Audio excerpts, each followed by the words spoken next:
la consécration, comme je l'ai dit, c'est là par lequel le Seigneur met une personne à part. Dans ma définition, j'ai parlé du fait d'être séparé. Mais en réalité, c'est la mise à part. De toute façon, c'est le Seigneur qui met la personne à part. En fait, si nous allons dans la définition, il ne s'agit pas seulement de la personne, bien qu'ici nous sommes en train de parler de la personne qui est consacrée, mais la consécration vise aussi les objets.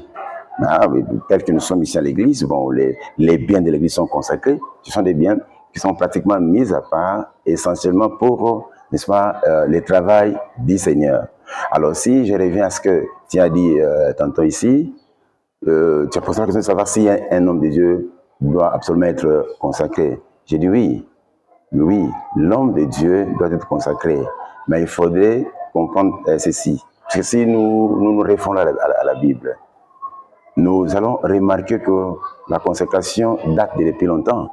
Donc, si nous allons dans l'Ancienne Alliance, nous allons constater la manière dont le Seigneur lui-même a pris une certaine famille qu'il a mis à part. Ici, j'ai fait allusion, n'est-ce pas, à la tribu de... J'ai fait allusion, n'est-ce pas, à la personne d'Aaron.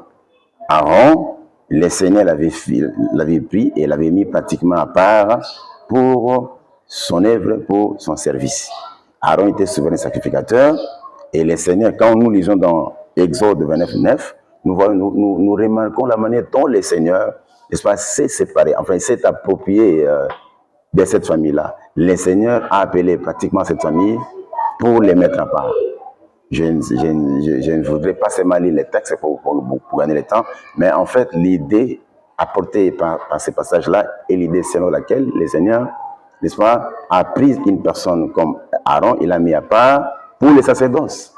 Et il en va de même pour ses enfants. Si Aaron était un souverain sacrificateur, ses enfants étaient des sacrificateurs. Vous voyez, bon, à côté de